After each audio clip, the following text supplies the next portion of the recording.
Europe 1 Soir Week-end. 19h, 21h, Pascal de la Tour du Pin. Nous sommes toujours dans ce studio avec Charlotte Dornelas, journaliste au JDD, Adrien Matou, chef du service politique à Marianne. On évoquait effectivement ce nouveau drame, drame lié au trafic de drogue. Donc un jeune homme, Nicolas, qui est mort à la sortie d'une boîte de nuit la nuit d'Halloween. Il a été pris dans une fusillade. A priori, il a pris une balle perdue, comme on dit. Il n'y a pas de lien. Pour l'instant, l'enquête révèle qu'il n'y a pas de lien, qu'il n'avait pas de lien avec ce règlement de compte. Et ce Nicolas faisait partie du même club de rugby que Thomas, tué à coups de couteau à Crépol, la sortie d'un bal populaire. C'était il y a un an. Nous étions avec la mère il y a quelques instants de Romans-sur-Isère, qui nous parlait un peu qui nous faisait un état des lieux un peu de la situation. Romans-sur-Isère, ville moyenne, qui elle aussi subit les conséquences du trafic de drogue. Alain Bauer était tout à l'heure mon invité, et Alain Bauer disait la chose suivante, et je voudrais qu'on en parle ensuite après, Charlotte et Adrien. Il disait, mais en fait, on ne découvre rien. Ce qui se passe aujourd'hui, c'est la conséquence d'années de laxisme. On a laissé faire depuis 2012.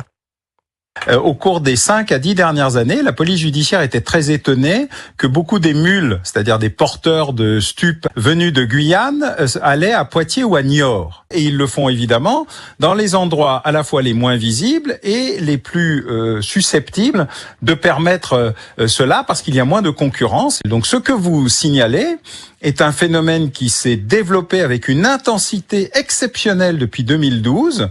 Nous avons un seul indicateur très fiable pour le faire, ce sont les homicides et les tentatives d'homicide. L'augmentation a été exceptionnelle puisque nous étions au plus bas de notre histoire statistique en 2012 avec 700 homicides et très peu de tentatives, et nous sommes au plus haut des 50 dernières années en 2023. Voilà, et 2024 s'annonce être malheureusement passez-moi l'expression, un très bon cru. Et ce que disait en substance Alain Bauer dans la foulée derrière cette interview, il disait, voilà, on a laissé faire, on n'a pas voulu voir. Et aujourd'hui, il va falloir des années pour essayer de rétablir une situation. Charlotte a raison, la justice ne va pas aussi vite que les narcotrafiquants, la justice n'est pas aussi flexible, l'État n'est pas aussi flexible. C'est une situation qui est vraiment compliquée, peut-être, Adrien Matou. Ouais, tellement compliqué que je sais pas trop comment. Ouais. Il y a pas de solution miracle. On n'a pas voulu voir, en fait. Georges Fenech rappelait aussi qu'aux États-Unis, ils ont pris le dossier à bras le corps, qu'ils ont créé effectivement des instances, les DEA, des instances spécifiques. Ouais. Consacrées à la lutte contre le trafic de drogue. C'est vrai que nous on fait ça. Nous on fait ça contre le terrorisme islamiste, et ça a l'air de entre guillemets bien marcher, puisqu'il y a beaucoup d'attentats qui sont déjoués chaque année. Ce qui est sûr, c'est qu'il faut rompre avec une forme d'angélisme, mais je pense que la société française n'en est plus vraiment là. Mais en tout cas, pour la plus grande majorité, peu de gens osent dire encore qu'il y a que seulement un sentiment d'insécurité, que tout ça c'est du fantasme, etc. Puisque maintenant, même les chiffres officiels montrent qu'il y a une explosion de ces faits-là. Après, voilà, moi je pense qu'il faut, encore une fois, et là c'est pas du tout de l'angélisme, mais je pense qu'il faut admettre que c'est un problème complexe. Que les dynamiques sont extrêmement nombreuses, que le trafic de drogue n'existerait pas, se développerait pas sans les incitations immenses pour la population, une partie de la population à le faire, qu'il suffit pas de mettre plein de policiers dans la rue ou penser que ça va se résoudre. On entend souvent, parfois, de gens un petit peu énervés qui réfléchissent pas trop, de dire il faut envoyer l'armée. Voilà. Je pense que typiquement ce genre de grandes phrases. Alors si jamais on envoie l'armée, là, ce sera très très grave. Là, je crois là, on sera abouti. Ce sera la mexicanisation aboutie. Ah oui, la mexicanisation aboutie. Oui, tout ça pour dire que il faut éviter ça. Il faut des moyens, une détermination sans faille, pas d'angélisme. Mais il ne faut pas sombrer dans le simplisme, il faut analyser très précisément les mécanismes du trafic de drogue. Pardon, mais a-t-on encore le temps d'analyser, Adrien ? Pardon, mais on n'a plus le temps, là, il faut agir, là. Non, c'est vrai. Alors, agir sans analyser serait la plus grande des catastrophes. Mais je pense que les analyses sont faites. Les analyses sont faites, évidemment. Les analyses, elles sont faites depuis des années. Charlotte Dornelas, il parlait de point de bascule, Bruno Retailleau. Oui, il parle de point de bascule parce qu'on le voit. C'est-à-dire que là, on a l'impression ces derniers jours, parce que Bruno Retailleau a fait un déplacement, on a l'impression que c'est particulier ces derniers jours. L'année dernière, Beauvau recense 418 sur l'année 2023, 418 règlements de compte. Qu'ils soient réussis ou non, parce que certains ne ressortent que blessés avec 3 balles dans la jambe, et d'autres sont bien morts. Mais 418, ça fait plus d'un par jour, hein, si je sais bien compter. Donc c'est extrêmement récurrent. Là, on a l'impression, on se dit Poitiers, Rennes, qu'est-ce qui se passe en ce moment? Mais en fait, c'est simplement qu'on n'y porte pas la même attention. Évidemment, quand le ministre de l'Intérieur ne se rend pas sur les lieux et ne fait pas une communication sur ce sujet. Les analyses, en effet, elles sont faites par les professionnels. Ce que disait Alain Bauer est parfaitement vrai. Hein. Vous écoutiez les policiers des stupes, ça fait des années et des années qui vous expliquent que les mules arrivent gare de l'Est et que quand ils les attrapent, il y en a qui partaient en effet pour Niort, pour Poitiers, pour toutes ces villes où aujourd'hui on voit en effet des règlements de compte et là tout à coup tout le monde tombe des nues. Donc c'est parfaitement vrai. Sur le travail, en fait évidemment, alors là il y a une chose qui est sûre, c'est que c'est tellement tentaculaire et tellement compliqué le trafic de drogue que il n'y a pas de solution. On peut pas dire écoutez, en 3 solutions à mettre en place demain matin, ce sera réglé dans 6 mois, ça c'est sûr. En revanche, il y a beaucoup de points qui sont abordés et sur lesquels s'entendent et les policiers et les magistrats et tous les acteurs finalement qui travaillent sur le trafic de stupes, notamment sur cette question de procédure. J'y reviens en permanence, mais si vous empêchez les policiers de faire leur boulot, premièrement, il y a un manque de vocation. C'est ce que disait la maire. Oui. Romans-sur-Isère, il y a quelques instants. Premièrement, il y a un problème de vocation à la police judiciaire. Ce problème de vocation, il vient du fait que c'est un travail, évidemment, c'est jour, nuit, le week-end, vous ne travaillez pas, vous n'êtes pas payé à la hauteur de l'engagement que vous avez, et donc le seul moyen. Et vous prenez des risques.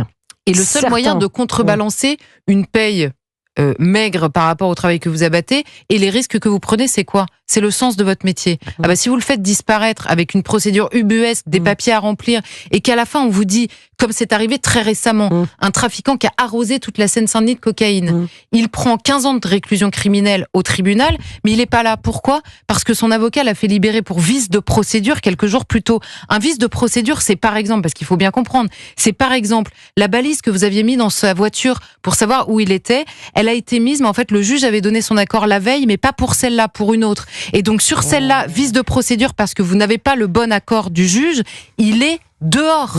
Donc là, le policier en fait qui a bossé pendant 5 ans pour faire tomber ce mec-là, il fait quoi? Il change de métier en fait.